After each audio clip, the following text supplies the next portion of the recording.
How you doing? Doing great, Randy. How you doing today? Excellent. Thank you. Thank you for filling in last minute. You were scheduled for July of next year, so you're kind enough to come in today, so appreciate it. And for those watching, thanks so much. I know it's a different time from what we usually do, but my guess is there's probably fewer watching, so definitely want to encourage any questions or comments along the way here. We've got Mark Dickey, who's CRO of Nitel. We figured out, we think we've known each other since probably around the Y2K days, so 20 something years ago. And only time I think we actually worked together was at HP, which was a great experience, and have been in touch pretty strongly ever since. I can definitely vouch that Mark is highly respected in the industry, fantastic reputation, very authentic, always there to help. By way of example, I called him on Saturday. I think he's out on his boat, and said, okay, we'll figure it out. So that was great. Definitely well-rounded go-to-market leader, probably especially strong on the channels and the OEM side. He does have one negative. He's an interest in, I got to point over my correct shoulder here, in Notre Dame. I just have that because my wife Janet went there. So that's, besides a football helmet, that's only Notre Dame stuff that we have. So he also has a house down in South Bend, coincidentally enough, on top of his primary house in Chicago, and also enjoys scuba diving. He's a great husband, and I can vouch Cam is probably one of your better sales calls that you ever had. On that closed that one. There you go. And we're sponsored by Open Symmetry. They are a global consulting company focused in planning, implementation, and optimization of industry-leading sales performance management solutions. So definitely appreciate that. And they are, a lot of our advisory board members are customers of Open Symmetry and also looking at them. So we also have behind the scenes Tucker. So as always, Tucker, thanks so much for all of your help. And we're also brought to you by, as always, Sales Community. If you want to learn more and sell more, come to the home of the CRO Sales Community.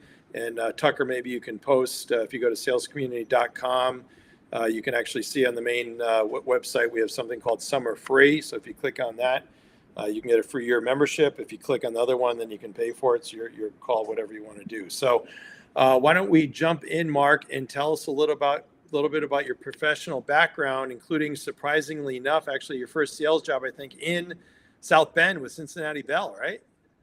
Indeed, Randy, it was. So it started many years ago, obviously now, back in where I grew up, just outside of South Bend in Michigan, for Cincinnati Bell Telephone. Started obviously in the telecommunications space, spent a fair amount of time in that space, specific telecommunications with the likes of AT&T, Cincinnati Bell, Cable and Wireless. Ended up moving to Chicago. Did 4 startups and 3 IPOs along the way in that same sector over those years, and then eventually pivoted to more of the IT world, where you and I met at HP. Later went on to Seagate and Oracle in very much a cloud capacity. Then about 2.5 years ago, I started, Nitel had been after me for some time to come back and head up their sales organization. And I was honored enough to come back to telecommunications, kind of full circle in my career, for reasons I'll talk about later, that it's been good. Great. So at 2.5 years, you're about a year over the average tenure of a typical CRO. So you must be doing something right. We're working hard at it. There you go. And I'm sure you have a great team. Yeah, we do. I was fortunate enough to inherit a very mature, very successful team, and now we're looking at how do we go to the next level. Excellent. Perfect. So maybe jump in, tell us a little bit about Nitel. What does Nitel do? Yeah, so Nitel is a 20-year-old company. Again, about 300 employees now. We're privately held. We've been it was founded by 2 individuals, like I said, about 20 years ago. But it's been built on success. So we have always been very proud of the fact that we are profitable, both cash flow and EBITDA positive, which really allowed us to drive the business to new heights until our recent transaction that took place in December. And really what Nitel does in the marketplace is we're one of the leading providers worldwide of NAS, which is Network as a Service.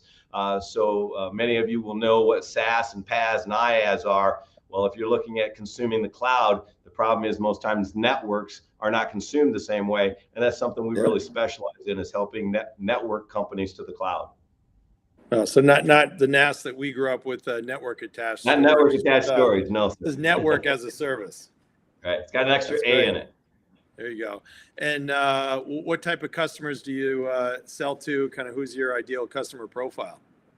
Yeah, so we do deal with a lot of multinationals, multi-locations. Again, where when you look at the classic kind of old data center model has really been blown up with the cloud. You look at what's happened the last couple of years, and the remote workers and things like that has really changed the way people look at designing and the topology of most networks, particularly when you start realizing that the applications no longer sit in the data center, they sit in various clouds. So again, we're a company that does boutique network solutions for those companies that, again, have hundreds of locations, and not only help them with really doing a software defined wide area network for the cloud, but then also wrapping the security on it so that data that's in flight, again, is as secure as that data at rest, right? So that's one of the things we really specialize with our clients, and both domestically and now with our focus on globalization, really an international expansion now. And who are the decision makers? Is it a CIO, CTO, CISO, or? Yeah, it really tends to be kind of the CIO. It's my belief that most companies have a cloud first mandate at board level, right? Because again, they're tired of investing in these servers or that compute or that LAN architecture, and that's tantamount. They also get out of the networking business. They want to trust partners and advisors that will be responsible for that, but really let them get back to investing in what their core business is and getting out of the IT business, if you will. And of course, the WAN has always been in kind of the long pole in the tent when it comes to that type of infrastructure. And our goal is to just simplify that for our clients as a managed service, a network as a service offering. Great. And then you had a kind of PE, I guess, kind of acquisition with Cinven. That acquired you, I guess was ended last year or so. How's that going? It's really been exciting. As I mentioned, this was a completely privately held company, but we had some very successful last couple of years. Obviously, the PE market is pretty red hot, particularly for profitable MRR type models, whether that be software or telecommunications. And so we did that deal with Cinven. And what I really liked about them, unlike so many other people that were courting us, because they love profitable companies, right, is the fact that they only invest in profitable companies. They're not one of these PE firms that goes in and figures out how to slice and dice and destroy it. They really look to fuel and fund growth for already successful companies that they see unrealized value in expansion, and then they help fuel that growth. So it's been a great partnership. They were formed back in 1977 in the UK. They've done a lot of profitable investments, and we certainly have had a great partnership with them since December. So now, what at least for what you can talk about, kind of how does that change, or kind of what's your interaction kind of at the board level? Because that's obviously kind of a whole new thing with that, having the PE muscle coming in. Yeah, so obviously the dynamics change somewhat. Again, the beauty of Cinven in this instance is they're not operators, right? They don't have their own team they put in. Basically, I was brought in as part of the succession planning. So was our CEO, Mark Dickey, to really get the deal consummated and then stay on to continue to grow the business. Obviously, there's more reporting than going down to the corner office and talking to the two founders, but it actually has been healthy. It's really made us get sharper about our business, answer the questions with more data and more intelligence, which we've always been a data-driven company, but I think it's really helped us. And one of the things they've really helped us with is make sure that we've got good, whether it's what's your international expansion plans or what's your inorganic growth strategy. They really have brought the muscle and the wherewithal to support us in that. So we're very excited what the future holds in that. And simply put, our goal, we have organically doubled the size of Nitel every 4 to 5 years for the last 20 years. We're going to do that in the next 5 years, and that's good for everybody. Great. So kind of 20-ish% growth rate sounds like. Yep. Definitely something to do. Harder to do as you get bigger and bigger. But sounds great. Now, You what know the about math. if you think about the culture and you're kind of talking to a recruit, kind of what would you say is special about the experience working at Nitel? Yeah, well, having come from both, kind of a five-guy startup all the way to, working for some of the largest corporations in the world, I think what Nitel represents is a couple of unique things. First of all, again, a privately held company. Not that public's bad, but it allows us, I think, to be much more nimble, to make decisions faster and with a flatter organization. I think the second thing that it really helps us do is I want to hire business people. Kind of the classic sales guy and taking people to lunch and in the channel, buying donuts and making sure everybody's your friend is a model that works for some places. But I'm really looking for and recruit people that can make business decisions. A lot of the things we do around our compensation and how we measure our people is about doing good deals and allowing them to do deal structure. So again, I'm looking for really somebody that almost wants to be an entrepreneur inside of a privately held company. And I think that works very well. And the other thing is, I think from a culture perspective, again, I've seen both the good and the bad of companies, like many of us have. And there's certain things you walk away from and say, man, I'm going to do that the rest of my career. There are other times you say, I'm never doing that again. And I think what we've tried to do here is create a culture from a sales perspective that represents kind of the best of both worlds. So again, you don't want the bureaucracy. You want to be able to be nimble, get deals done fast, get them off the street, sell what you got on the truck. But at the same time, you got to make sure that you've got the checks and balances. And I think we're a good balance of that in a place where they can come and really grow and be part of the success and have career advancement, even though we're not a household name per se. Oh, great. And are there, let you make a commercial, there are key positions you're hiring for?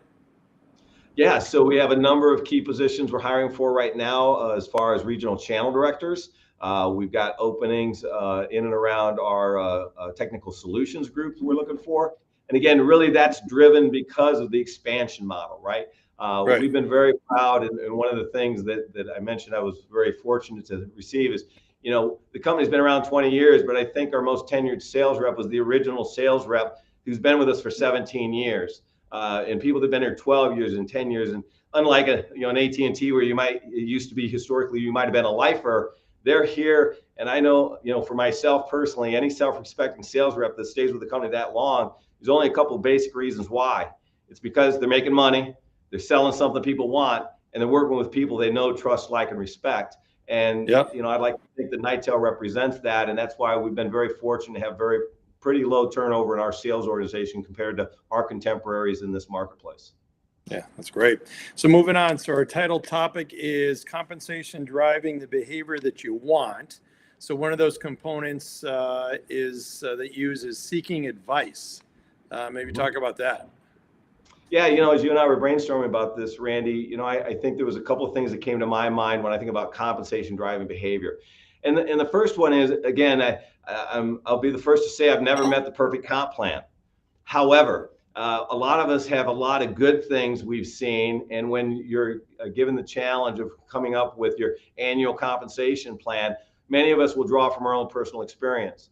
Well, again, I think the world continues to evolve, technology continues to evolve, and I think people's attitudes on how compensation is done continues to evolve. So the one thing I give, really advice on is, seek advice.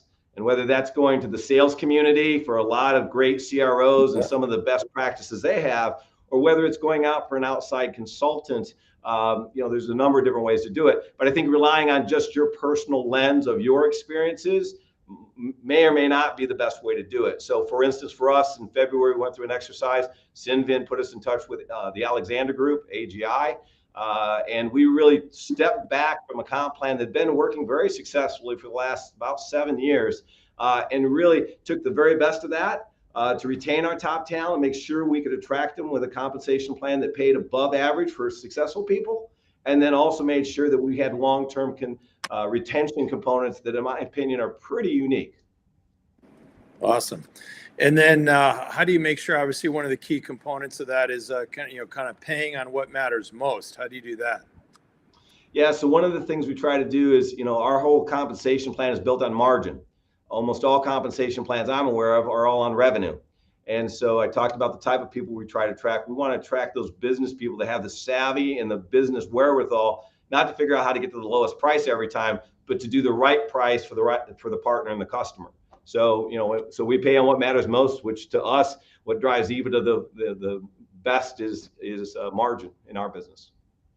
Great. And then how do you, maybe inappropriate to ask, but kind of how do you kind of throttle it so you don't have somebody, I'll say, maybe crazy to say, but how do you make sure somebody doesn't charge too much and has a huge margin deal that may be great for the comp plan, great for the company, but then may not be that fair for the customer? Yeah, I would say there, we have appropriate checks and balances in place for that, right? To make sure that again, we're staying in market, we're staying competitive, because while that may be a short-term gain for an individual, it's a long-term loss when we start thinking about customer success. So we have those things in place. Absolutely. And so Tucker, we have from Carl, I'm not sure if it's appropriate to the podcast, but I'll give him some airtime. Carl said, met one of the two brothers from EMC days. He says, hello, Carl, how you doing? And hello to whoever that was. Anyway, so for people definitely watching along here, listening, Mark Dickey, CRO from Nitel, feel free to make any other comments or certainly ask any questions as well. And another component you had mentioned was paying for pay the best people the most. Right. Well, and that's one of the things, sounds like an obvious statement, but again, one of the things we really focus on is our top sellers. We really put accelerators in there that are funded by the underachievers, right? So there's kind of a self netting out of, the people that stay and the people that don't. You'll figure it out pretty quick. And again, that's one of the reasons we keep the tenure we do. And I think that's important because almost every industry, whether it's the airline and the captain that didn't show up for your flight, or whether it's the restaurant that they'll only see so many people because they don't have enough good workers, for us, we really want to pay our best people the best. And that's around consistency and performance with the right mix of products. Great. And what about, how do you kind of measure that short-term kind of focus with kind of long-term incentives? Yeah, so again, we don't have quarters. We're not a public company, so ours is every month, right? So that short term is my most important month is this month, every month, right? But if you're doing that, and again, you get that consistency in the compensation plan, we also put together, again, through the help of our experiences and outside counsel there, really a long-term incentive program where it's a cash deferral. One of the big things we see across the portfolio of the Cinven companies is we're seeing just runaway salary and compensation packages for sales folks.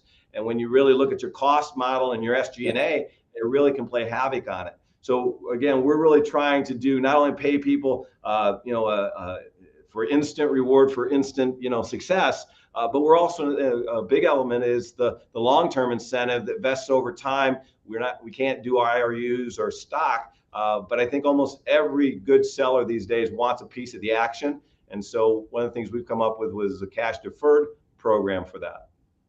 Oh, great. And then obviously everybody's coin driven. If you're rep, it's your world, your sale, all that. But certainly there's probably something to be said about kind of company metrics or maybe some things they don't necessarily control. Do you bring that into the picture at all?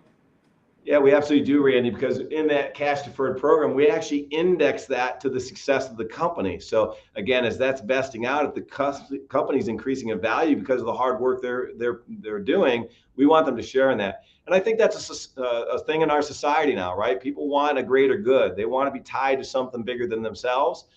This is our way for our top performers to participate in the success of the company in a meaningful way.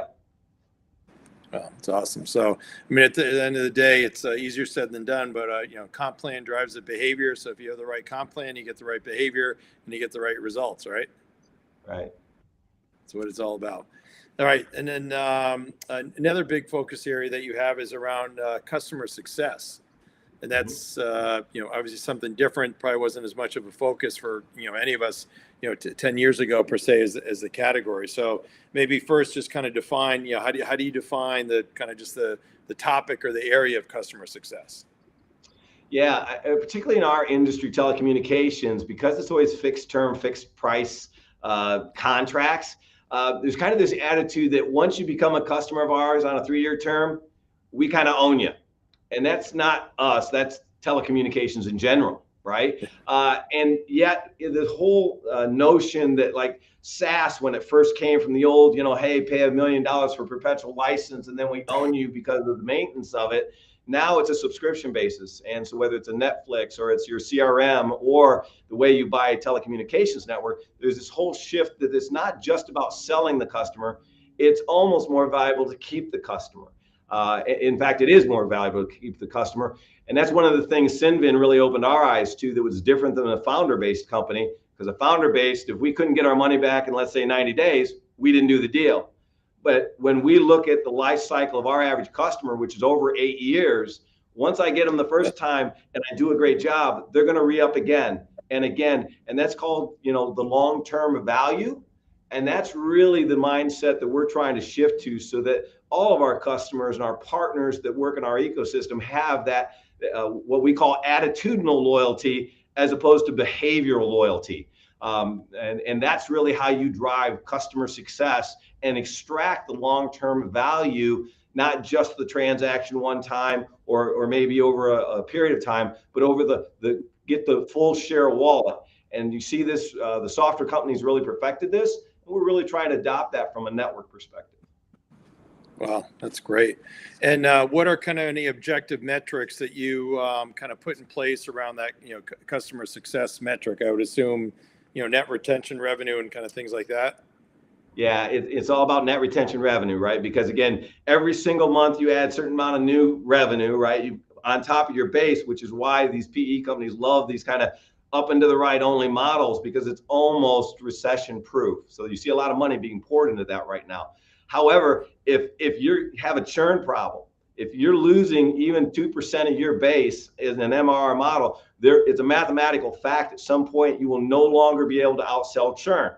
So again, that's where this concept of customer success and net retention value comes into play, that if you really are doing that, now your CAC calculations shift, your investment, how much you'll invest and over what period of time is the ROI, changes pretty dramatically. And a lot of people don't get that. But when you look at the math, it's pretty astounding now what you're willing to pay to keep $1 of revenue when you know it'll cost you 3 times to go replace it. And that has really kind of put the whole, I think, monthly recurring revenue or software, or any subscription type businesses on their ear when you start looking at those mathematical certainties. Gotcha. And are there, not that it would happen, but you could kind of, look like you have a great net retention revenue, and say in the case you have one customer that maybe, triples, they're the same dollar amount, another customer that goes away. By that, net retention revenue metric, it actually looks like you're doing well, but in fact you lost a customer. So how do you kind of metric around that? So the notion of net retention revenue is, again, you have all your puts, but you also have takes or compression or maybe there's business downturn. Again, the concept of net retention is with the puts and the takes, you want to be adding to that top line and to your top EBITDA. So, what we really focus on is things around our customer sat scores. We spend a lot of time surveying like how we can improve the digital experience for our customers. We make sure that we're trying to do, again, we're a 100% channel organization. We do not have a direct sales force. So again, what is that partner experience?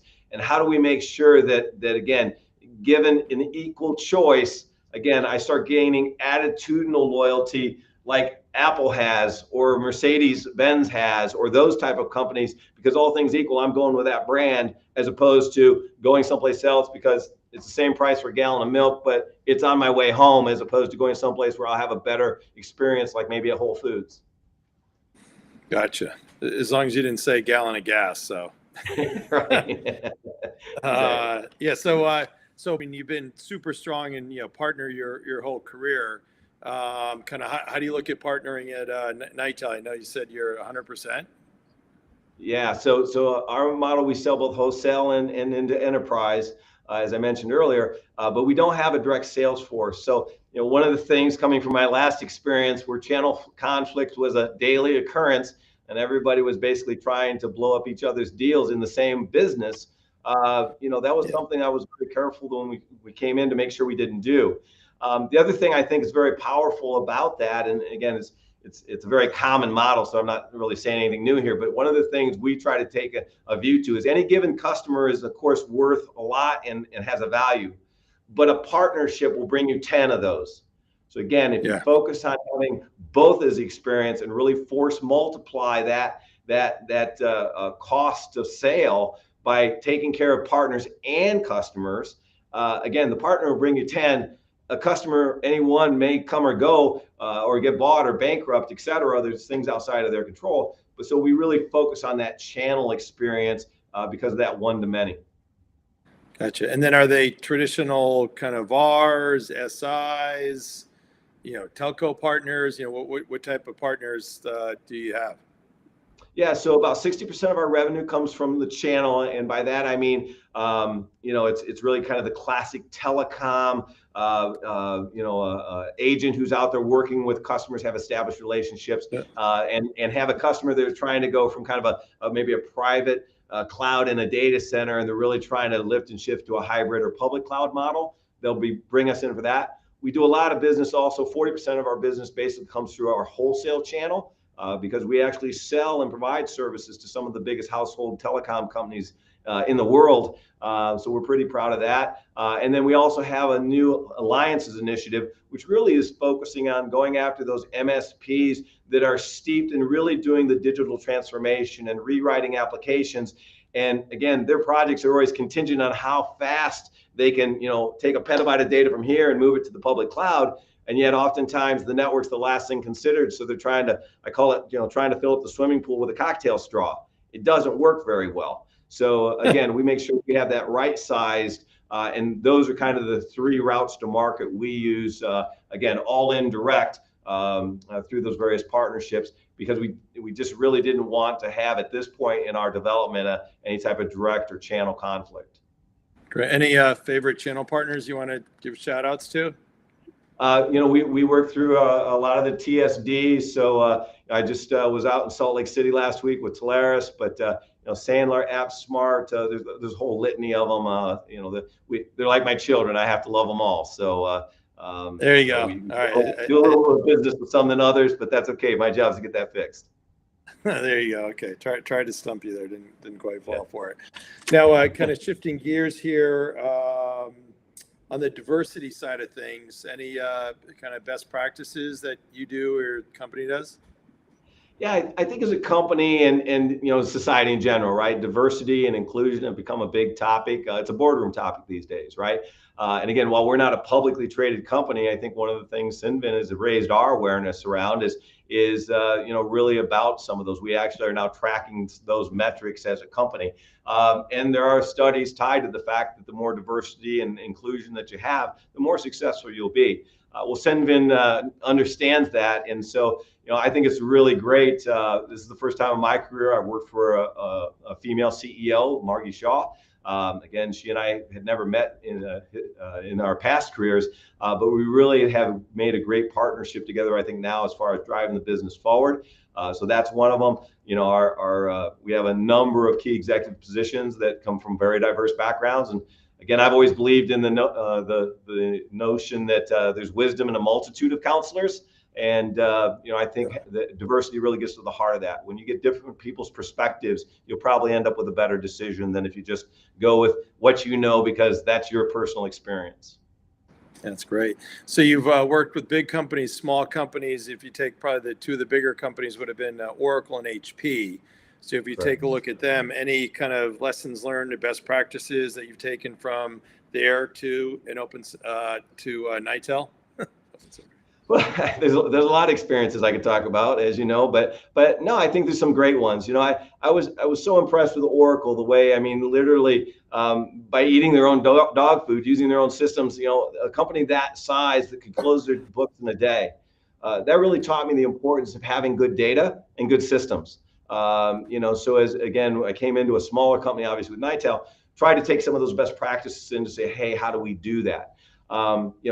One of the things, again, I touched on earlier that I took as something I didn't want to do, at least at this size company, is, again, put a lot of channel conflict or put direct sellers in complete almost competition with the other. Again, while that's good short term, and maybe if you're a industry leader, you can do that. That's not a position we're in today. Certainly with HP, I'll say a couple things, right? I think it was a great company and some of the best leaders I've ever worked with that are still both business associates and personal friends today. But what I really learned from that experience for me personally is I was brought in to help work on some business problems because of my background. Even though the industry and actually the software division that I ran in the ISS group, I really didn't know much about it. But it became a stepping stone for my career that really got me into cloud, that really, again, gave me a very diverse view. So as I come back to something that I started my career in, I have a very different perspective of why people need networking than before. And if it hadn't been for that HP experience and kind of getting out of my comfort zone, I'm not sure I would have ever done that. So again, I'm really pleased with that. And from a maybe a lessons learned perspective, it really is about having good go-to-market. You can't rest on your laurels just because you're the market leader one day. Technology's moving too fast, innovation's happening too fast, and the barriers of entry that used to be there for a lot of these kind of global brands are not necessarily there. And you got to make sure you're staying up with the times and staying nimble, because just because you're number one today doesn't mean you're number one tomorrow. Yeah, absolutely, for sure. So you're kind of a CRO. You are a CRO, not kind of a CRO. You are a CRO. And there's these kind of, they're coming together. You have a traditional VP of sales that then now is a CRO and marketing and customer success. So you're kind of example, I guess, kind of the newer age CRO, because you also have not just the traditional sales functions, but you also have marketing and customer success, correct? Yeah, that's correct, Randy. That was one of the things that, again, I've been in sales and done a lot of sales like all of us have for a long time. But I think that the position of the CRO is changing, right? And even in the early days, my job was to go get the number every month, right? And that's what we did. But it really isn't just about getting the sales number. The sales, revenue doesn't happen unless what happens in the sales team gets converted to revenue. And so as I think the modern CRO, and what Sinvin quickly asked me to take over in the CRO role was not just running sales that was clicking along pretty good, but really, where did we start having leakage in the bucket? Was that cancellations or churn or special construction, or there's a whole bunch of things like anybody's business where you can lose that dollar that you earned and worked so hard and spent all that SG&A on. The worst dollar to lose is that one before it turns into revenue. So again, we really focused, at least here and in my responsibility, it's getting it from being sold to make sure it doesn't get lost in the installation process, or again, 3 to 5 or 8 years later, we don't lose that customer. So that's all under kind of something that I keep an eye on. Obviously, marketing plays into that, demand generation plays into that, the whole customer success model plays into that. So I've got a great leadership team that run the channel, great leaders that run the wholesale side, the alliances side, and that has allowed me, along with the new sales operations position we put in place, to really kind of get above that and look across the entire continuum, not just my piece of the conveyor belt. So I guess kind of definitely from the CEO's perspective, Margie's and the board, one throat to choke for sure. Yeah. I have a lot more things to keep me up at night these days. There you go. And kind of talking about the marketing side of things. So from a lead gen perspective, it seems like in general, most companies always need more top of funnel. I'll say there's a problem or an opportunity. Other ones have plenty of pipeline and kind of need help focusing on that kind of bottom of funnel. If you were to kind of pick between the two, which one are you kind of more focused on needing to, I'll say, improve? Yeah, I would say where we're at right now, it's really probably the top of it, right? We do a pretty good job of converting it through the process. And so one of the steps, again, is part of our expansion and our goal to double the business. It's not that it's a problem. It's really an opportunity, because we, on any given month, deal with about 600 different partners, of which about 350 of them actually produce revenue for us. So that's great. But there's 6,000 out there. So again, if I get more strategic about how we segment our partner base, and stop treating a dollar of revenue as a dollar of revenue as a dollar of revenue. You can get much more strategic, and again, I think get a lot of lift by spending your time with high value activities, not just the transactional stuff that tends to get you on the treadmill. So again, we certainly love that business. We want it, and we certainly love those partners. But we're really focused right now on the back half of this year, getting much more strategic on which partners are bringing us the right type of deal. And that has everything to do, of course, with ingesting the right type of revenue and not just peanut buttering as just revenue. There's different qualities of the revenue and dollars of revenue. And then how do you thread that all the way through that customer experience? So the highest probabilities of customers to stay with you the longest, to renew the most or expand the most, are the ones you're spending your time, because that drives your total lifetime value of a customer. Gotcha. So certainly it's good for the partners to bring opportunities, but I would imagine ideally you've got some kind of air cover for lead gen campaigns, so you're actually bringing them leads as well, correct?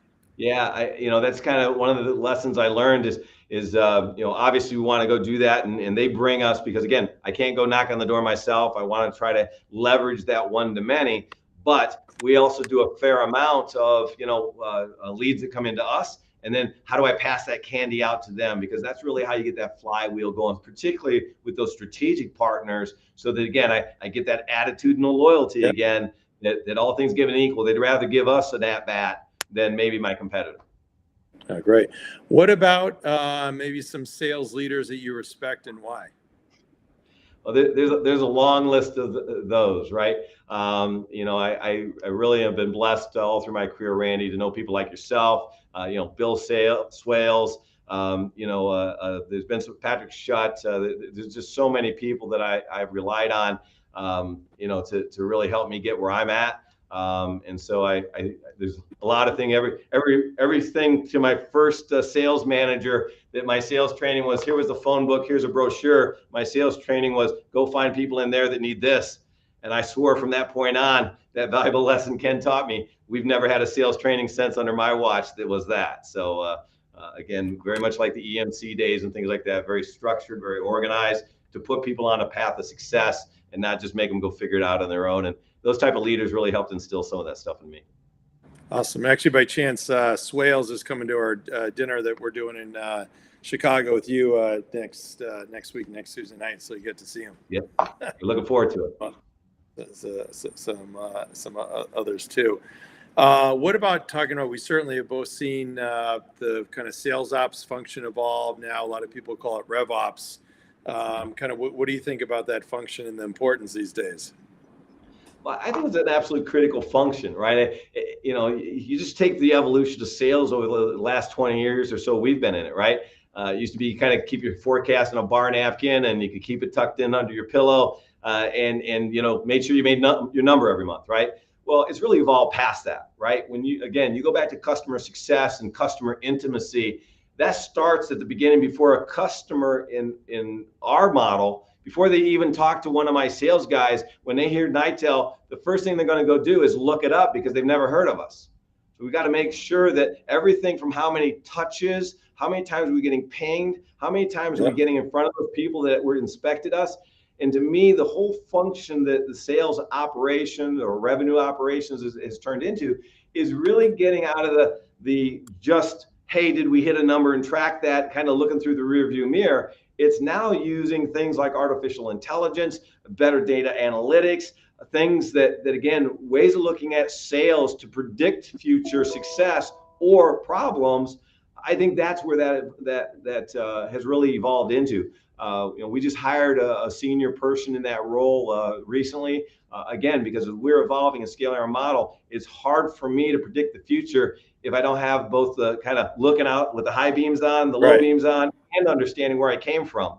And I think that role is now a lot more looking forward than just doing, hey, what's the scoreboard say? Because again, the game is not played on the scoreboard. It's every snap, every down, and you got to be watching every piece of that along the way. And then the scoreboard takes care of itself. Yeah, absolutely. And I was just trying to think, circling back on the kind of Alexander Group kind of function. So they kind of helped in some of the org design and comp design aspect of things that you did, right?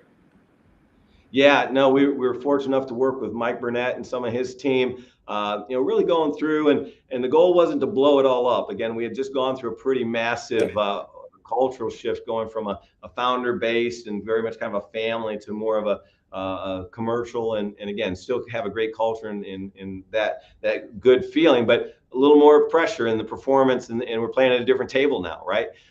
So I think having those experts like Alexander Group come in, one of the premier compensation consulting firms out there, really to give us their best practices, what they're seeing. And candidly, it was a couple of things I wanted to put in that I thought would be a great idea, again, based on my baggage. And they're like, we wouldn't do that. And I'm like, okay, why? And as they walked me through, I'm like, that makes sense. So again, I think having counsel like that from people, and then I've also hit up my mentors and kind of got their perspective. And I think that, again, that inclusion and diversity gets you to a better place than just, again, the compilation of your personal experiences. Gotcha. They did a great job. Did you use anybody, I'll say, from a technology perspective, or any of the tech platforms around compensation? We are working on that right now. Again, we do use Q Commissions is one of the platforms that we use. I will say we've got quite a technology roadmap that is being looked at now. Again, kind of back to that function that the reporting we used to do in the past, and while successful, again, we doubled the company. It was great, right? And we got a great multiple when we did the transaction. But now it's the next level, right? And things like net retention revenue, when you're calculating the puts and the takes of revenue from different databases, different sources, and harmonizing that, again, typically the old Excel spreadsheet or the homegrown system you had typically doesn't scale very well. So again, things like Tableau, and we would use the J-Man Group is somebody we've used. There's a number of different consultants we've been able to lean on to help give us kind of guidance and counsel, so we didn't have to just go figure it out ourselves all the time. And I think that's helped accelerate us. Excellent. Well, good news at the Alexander Group event next week in Chicago. You're also going to meet up with Open Symmetry, so maybe they can see how they might be able to help you as well. Looking forward to it. Great. Now, what about you actually have an SDR function, correct? An inside sales function? Yeah. Yeah. So one of the things, again, as part of our segmentation strategy that we're really trying to do is, I'm a big believer, get your 5-star athletes the ball, right? So our top performers, our ones that are killing it on the compensation plan, I want them focused on really, those high value activities. To do that, I've got to take something off their plate, right? Because we can't let that other business fall on the floor. So we've recently implemented, an inside sales team that is out there working those kind of more transactional deals, so that I can put my 5-star athletes out there, scoring the big games. The other thing we've done, and with our recent acquisition of Hypercore, we also have a facility down in Costa Rica. They have a great inside sales team down there. We're able to leverage, again, highly educated, very articulate, really hungry. Nobody down there is trying to figure out whether they work in a hybrid work environment or not. I mean, they just want to get after it. And so we've got some great professionals down there we're working with to help kind of spin up that inside sales team, and they're doing a great job. Well, that's great. So speaking of the number 5 and 5-star, I think your Notre Dame boys got actually picked preseason 5, right? Yeah, the last time I checked. So as a Boston College person, I would say I always think you guys are picked, always overrated, and we're always underrated. But we have, I think it's the Saturday before Thanksgiving. We'll be able to figure it out, right? I'll see you in South Bend, sir. For sure. What else do I have here? Oh, what about talking about like kind of your experience kind of being on the road? Kind of, were you on the road kind of whatever, year and a half or so ago with COVID, kind of then versus now? Well, it's interesting, like all of us, right? A lot of places shut down. There was nobody to go see, right? Even as things started opening up in certain parts of the country, again, we started, kind of a trickle back. But I will tell you that I think it was over a year ago, I said, everybody's got to make their own decision in these matters. But for me, it was over. And I wanted to get back on the road, get back in front of customers and partners, and we've been pretty actively doing that. Again, it's not the way it was quite yet prior to the pandemic, but it certainly is picking up. And I certainly know that the planes aren't any less packed, so somebody's traveling, and I want to be out there seeing those customers and partners, and my team does too. So we've been doing that, and but I will also tell you that we've also become very adept at technology, and we do a lot of these video conferences, and right. I think travel, as maybe us road warriors of the past know it. Hopefully we won't have to log quite as many miles anymore, because the technology is, if it's proven anything, it's proven that we can do this and still have meaningful exchanges and really move the business forward, even if we don't have to physically be in the same room. Yeah, absolutely. So if Nour, my co-host, were on, he would ask if you have any PG Randy stories. And this is one of the lessons. I'll parlay this into a couple of answers, right? Yes, I have a PG Randy story, and that is, I'll never forget when I first started at HP, and I think in the room was your entire leadership team, the entire HP group. I think Donatelli was in there as well, and I'll never forget the time that you came out in Lederhosen. The full-on German Lederhosen with your leadership team is kind of the end of the training session, which of course the entire place fell apart when the big old Randy walks out there and in his Lederhosen, and while we laughed and we thought it was hysterical and you did a great job, what I really took away from that is, if you're going to be a good leader, you got to be willing to make a little fun of yourself. And putting yourself in a position where other people can laugh and realize you're a human being. That's something taught me that lesson. And God knows I've done a few things I'm not always proud of from a costume perspective. But at the end of the day, if it drives sales and results, I'm all down for it. Yeah, that was actually a thing in Germany somewhere, right? Yeah, I think it was over. Actually, it was over in Europe where that happened. So yeah. I think over at the HP European event, and you came out in Lederhosen, and we just all cracked up. And then, of course, I had to question those Boston College roots again, but that's a different conversation. There you go. Gotcha. All right. Was there a second one you're going to say? No, that was kind of it right now. Okay. I think the other one's probably more R-rated, so we'll leave that one alone. Gotcha. Okay. All right. We'll be careful of that one. So anyway, you've been an awesome guest. Thank you so much for filling in here. I'm sure most of you are going to be watching it on the recording. So it's been awesome to have Mark Dickey, CRO of Nitel. And certainly it's been fantastic to watch your career and see you do so well. And I'm sure you're going to continue to do great things with Nitel. Next week, it's going to be episode number 90. We've got Roger Sands. He's the CEO of Ybot. And they've got solutions that optimize wireless networks. So I think they're probably smaller than you, so it might be a synergy or partner opportunity. Maybe, you never know. So Tucker, thanks for your help behind the scenes. For those that are not members of Sales Community, please join salescommunity.com. You can get a year free if you click on Summer Free. So Mark, thanks. Really appreciate it. Thank you, Randy. Good selling, everyone.